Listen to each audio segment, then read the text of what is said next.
Le sang de Jésus, élément de notre triomphe, c'est un élément nouveau que nous découvrons aujourd'hui. Nous le connaissons certainement, mais le Seigneur nous permet de nous arrêter dessus pour le consommer un peu plus en profondeur et surtout en jouir. Il ne s'agit pas d'une théorie, il s'agit d'une vérité doctrinale, c'est-à-dire ça fait partie de notre vie chrétienne, nous en vivons, nous le consommons, nous le respirons, nous en jouissons. Pour en parler, Papa Jerry qui était avec nous déjà depuis le début de l'émission, que nous avons salué ensemble et que nous allons resaluer. Papa Jerry, bonjour. Bonjour, bonjour. Bienvenue encore une fois. Ça va, merci. Merci de vous avoir sur ce plateau ce matin. Merci. Alors on découvre un nouvel élément, le sang de Jésus. Ouais. Élément du triomphe. On en est encore à l'introduction, mais c'est déjà fort, c'est établi, c'est d'abord bien annoncé, fermement annoncé et établi. Et déjà peut-être pour toucher une controverse, ce sang, comment il est vieux de 2000 ans, on va dire, depuis, mais toujours aussi frais et actif, conservé devant la présence de Dieu pour être utile à tous les chrétiens de toutes les générations. Heureusement que vous l'avez dit, parce que la Bible dit que Christ s'est offert à Dieu. Quand vous lisez la parole de Dieu dans Hébreu, vous allez trouver que la Bible déclare que Christ s'est offert à Dieu. Amen. C'est devant la justice de Dieu que ce sang la part. Si c'était chez les hommes, bon, les sangs physiques, ça a coulé presque à cet endroit-là. Il y a quelque chose aujourd'hui, si vous allez vérifier, on ne saura pas peut-être voir les traces. Mais c'est parce que Christ s'est offert à Dieu que ces sangs-là existent jusqu'aujourd'hui. Et c'est très important de voir que Christ est venu à la place. Nous l'appelons agneau parce que l'agneau avait cette tâche-là. Pendant la Pâque, la délivrance des enfants d'Israël, les enfants d'Israël avaient l'habitude d'offrir un agneau. Ça leur rappelait leur délivrance. Mais aussi dans les tabernacles ou dans les temples, tous les jours, matin et soir, il y a l'agneau qu'on tuait le matin, qu'on tuait le soir. C'est ce qu'on appelle sacrifice perpétuel. Alors chaque jour, l'agneau devait être offert. Et c'est Christ, cette image-là, ça préfigurait celui que nous connaissons, Jésus-Christ. Sans cet agneau-là, tous les jours, la colère de Dieu s'abattrait sur le peuple. Sans l'agneau, le jour de la Pâque, il n'y a pas de délivrance. Et vous devez savoir que notre péché a été mis sur Jésus-Christ. Donc il y a ce qu'on appelle l'imputation de notre péché sur Jésus-Christ. Il l'a porté en tant qu'agneau, il l'a d'abord porté et puis il l'a ôté par le sacrifice. Nous sommes purifiés par le sang de l'agneau. Ça c'est très important. Donc quelles que soient les générations qui viendront, c'est toujours par les sangs, le même sang là qui est éternel. Et c'est très important de voir cet aspect que les gens ne voient pas souvent, c'est que Christ avait deux natures, la nature humaine et la nature divine.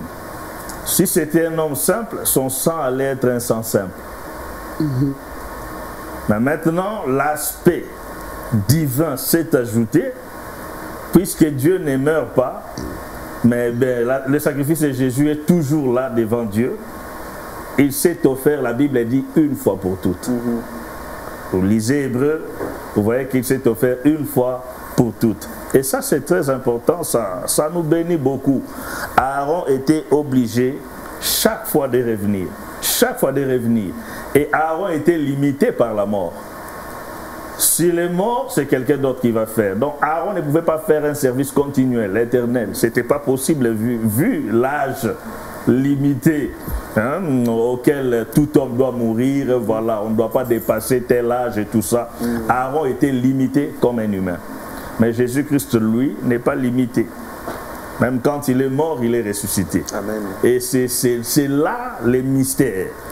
Et quand Jean les présente comme l'agneau de Dieu qui ôte les péchés du monde, nous voulons dire ici qu'il n'y a pas un individu que Jésus a laissé de côté. Tous celui qui vient à lui ne sera pas mis dehors. Ça, c'est très important. Les péchés du monde, où que vous soyez, je ne sais pas moi, dans quelle île, dans quel pays, dans quelle tribu, Jésus-Christ est capable d'ôter vos péchés. Même si vous avez fait un pacte avec Satan, une fois que vous venez à Jésus, Jésus-Christ est capable d'ôter ces péchés-là. Ça, c'est très important. Les péchés du monde. Justement, il y a des gens qui...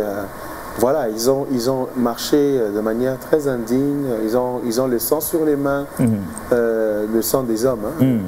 Et malheureusement, ils sont dans une conviction selon laquelle, en tout cas, il faut beaucoup d'actes de justice, beaucoup d'actes purificateurs pour sortir de ça.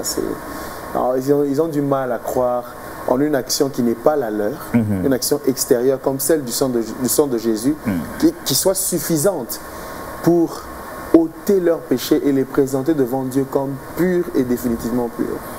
Bon, en fait, les gens confondent beaucoup de choses. Ils continuent à penser que c'est l'acte que nous faisons qui nous purifie. Donc nous n'enseignons pas la justification par les œuvres. On n'est pas sauvé par les œuvres. Ce ne sont pas les œuvres qui sauvent, c'est la foi qui sauve.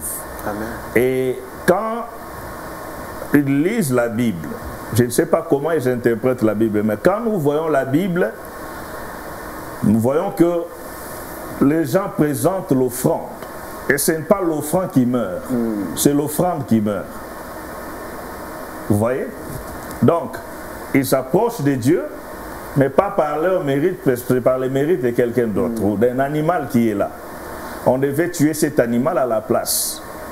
Et c'est un peu ça que les gens doivent comprendre, qu'il n'est pas possible de s'offrir à Dieu en tant qu'humain, parce qu'un homme ne peut pas s'offrir et satisfaire la justice de Dieu. Il n'y a pas quelque chose à faire pour satisfaire la justice de Dieu.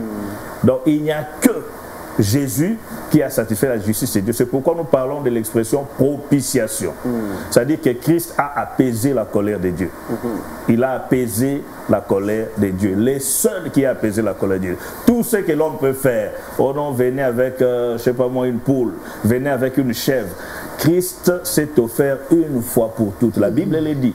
Donc, c'est-à-dire qu'on n'a pas besoin de renouveler les sacrifices. Et si aujourd'hui, quelqu'un se trouve dans une situation, dans une condition où on lui dit, ben voilà, tu dois offrir ça, tu dois donner ça, on doit verser les sangs, c'est de l'occultisme déjà. C'est de la sorcellerie, c'est de l'occultisme. Voilà. Donc, nous ne sommes pas là. Parce que nous nous référons à ce sang-là qui a été versé il y a des années. Ce sang-là a ses effets jusqu'aujourd'hui. Mais pas seulement aujourd'hui. 100 ans après, ça aura des effets. 1000 ans après, ça aura des effets. Et éternellement. Amen. Lorsque vous lisez Apocalypse chapitre 5, la Bible dit que on chante les cantiques de l'agneau.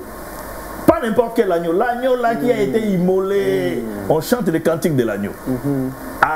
À celui qui est assis sur le trône et à l'agneau soit louange, honneur et tout ça. On chantera les cantiques de l'agneau. Pourquoi? Par ce sacrifice-là de Golgotha. Amen. Donc ça ne changera pas.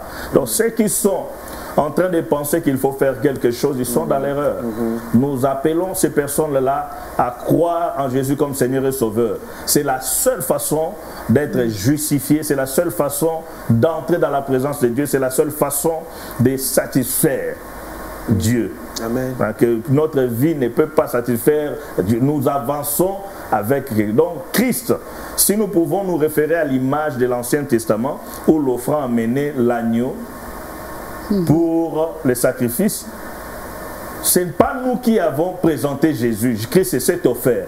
Mais pensez un peu à l'image là où Christ est votre agneau que vous amenez. Donc ce n'est pas vous, c'est lui. Quand Dieu nous regarde, il le trouve pur, il le trouve sanctifié. C'est parce qu'il nous regarde au travers Christ, à travers Christ. Donc ça c'est très important que nous puissions comprendre cela. Ce n'est pas par les œuvres. Tout ce que l'homme peut faire pour atteindre Dieu, pour satisfaire la justice de Dieu, c'est peine perdue. Voilà. C'est très simple. Ça c'est une question déjà élucidée. Plusieurs personnes vraiment s'imposent cette question-là. Jamais ils se la posent, mais ils s'imposent. La question dit non, je n'y arriverai pas. Je ne sais pas s'il y a une autre question qui pourrait qui pourrait susciter de la lumière aujourd'hui par rapport au sang? Peut-être, je m'aligne un peu derrière votre question. Prof, je ne sais pas, est-ce que cette personne qui s'est dit aujourd'hui avoir sacrifié la vie humaine, comme l'a dit frère Ephraim, la vie humaine, se compare à cette personne qui s'est limitée par exemple au vol tout simplement, sans tuer et autres. Et cette personne s'est dit, est-ce que le sang de Jésus qui a coulé il y a de milliers d'années, est-ce que ce sang-là peut me nettoyer aux yeux de l'Éternel? Parce que j'ai tué, je fais des choses qui ne sont pas dignes. Est-ce que je suis comparable à cette personne qui s'est limitée au vol, aux injures et autres? Est-ce que le sang va nous nettoyer de la même façon? Est-ce que nous serons purs devant Dieu de la même façon? Oui, parce que les seuls sangs purifient. Alors nous devons savoir que aux yeux des dieux, on n'a pas besoin de commettre plusieurs péchés pour être pécheur. D'abord, si je dois d'abord commencer par la doctrine de l'imputation, nous naissons pécheurs. Mais à part ça, nous commettons des péchés aussi. Une fois que vous avez atteint l'âge de la raison et tout ça, vous commencez à comprendre que ça c'est pas bon et tout ça. Vous commencez, votre conscience commence à être chargée. Parce que si vous avez fait quelque chose, ça reste dans la conscience. Et ça vous accuse. Hein, c'est ce que Paul développe dans Romains 2. Donc ça vous accuse. Alors maintenant, est-ce que nous serons purifiés de la même façon? Oui, parce que le sang de Jésus n'a pas de problème pour purifier. Le sang de Jésus n'a pas de problème pour purifier. Parce que si ça peut purifier à moitié, mais est-ce que la personne là ira au ciel? Non. Non. Qui va prendre en charge son péché qui est resté là, qui n'a pas été purifié par le sang de Jésus? Donc, que le voleur présente son péché devant Jésus, le sang de Jésus nettoie. Que le meurtrier présente son péché devant Jésus, le sang de Jésus nettoie. Donc, il n'y a pas un péché que le sang de Jésus ne peut pas nettoyer, que le sang de Jésus ne peut pas purifier. Il n'y a pas, ces péchés-là n'existent pas. Donc ça, c'est très important. Gloire au Seigneur. Je pense que le Seigneur nous éclaire et nous donne des réponses, et surtout pour ces personnes, excusez-moi, ces personnes qui ont érigé beaucoup de pratiques pour se sentir propres devant le Seigneur. Ils sont vraiment accusés par leur conscience, ils sont accusés par les actes qu'ils ont posés, et les conséquences sont sous leurs yeux. Et vraiment, ils cherchent, on va dire, avec une bonne motivation, ils veulent s'en sortir et être propres devant le Seigneur, mais ce n'est pas le chemin du sang qu'ils ont choisi. Non, mais alors, ça c'est faire passer le temps. Oui.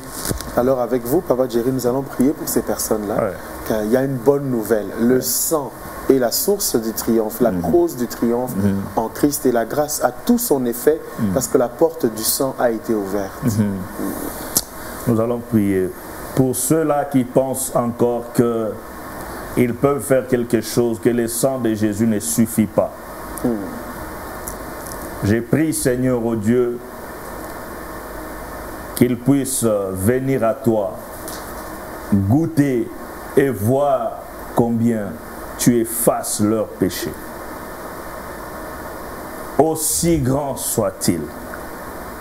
J'ai prié, Seigneur, au Dieu, que tu te manifestes dans leur vie. Montre-toi à eux, Seigneur, oh Dieu.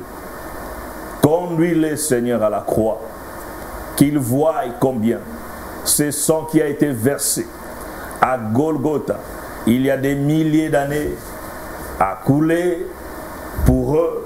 Ce sang-là travaille encore. Ce sang-là purifie encore. Et ça purifiera encore et encore jusqu'à l'éternité. J'ai prié, Seigneur, que tu leur ouvres les yeux, qu'ils cessent d'offrir des poules, des chèvres, parce que toi, tu t'es offert, Seigneur, au Dieu, pour leurs péchés. J'ai prié, Seigneur, au Dieu, que tu les aides. Ouvre-leur les yeux, Seigneur, au Dieu. Ce voile de sectes qui empêche ce genre de voir la lumière de Christ, j'ai prié, Seigneur, que ce voile soit ôté au nom de Jésus. J'ai prié, oh Dieu, que ton sang, qui est si efficace pour pardonner les péchés, puisse pardonner les péchés de tous ceux qui se confient en toi. Ils étaient dans l'erreur, maintenant qu'ils viennent à toi, ayant compris, Seigneur, que ton sang lave, Seigneur, qu'ils soient lavés de leurs fautes au nom de Jésus. qu'ils ne comptent plus sur leur sacrifice, mais qu'ils comptent sur ton sacrifice, Seigneur, oh Dieu, parce que c'est toi qui les as lavés à la croix. Tu les as purifiés, Seigneur, oh Dieu. Merci, Seigneur, pour la croix. Merci pour ton sang, Seigneur, ton sang versé. Ta parole déclare, si nous confessons nos péchés, tu es fidèle pour nous pardonner, pour nous purifier de toute iniquité. Ton sang pardonne, ton sang purifie, Seigneur, oh Dieu. J'ai prié, mon Dieu, que tu puisses purifier le frère, les sœurs, toutes ces personnes qui viennent à toi, Seigneur, oh Dieu, pleurer leurs péchés. Merci, Seigneur, pour ton sang. Merci pour ta grâce et merci pour ton salut. Merci à toi, Jésus, au nom de Jésus. Alléluia. Amen. Amen. Amen. Gloire au Seigneur. La victoire est dans le sang, le triomphe est dans le sang. Et ce sang agit par un esprit éternel. Nous l'avons lu hier, ça agit et ça agit éternellement. Les cantiques de l'agneau ne cesseront pas. Et la victoire du sang sera toujours proclamée, prêchée et imposée à l'ennemi Satan. Et il ne résistera jamais devant cela. Alors appropriez-vous cela, merveilleux triomphe par le sang. Papa Jerry, merci beaucoup. Merci beaucoup. On inaugure une belle série avec vous. Amen. Nous avons encore du chemin tout au long de la semaine. Amen. Que le Seigneur vous bénisse et vous rafraîchisse pour la suite. Amen. Amen. Merci beaucoup. Merci. Et on poursuit dans le déjeuner spirituel vers autre chose, découvrant une pensée spirituelle riche pour nous, qui va nous édifier, qui va nous fortifier, nous donner un bon petit punch spirituel et même physique. Découvrons ça tout de suite.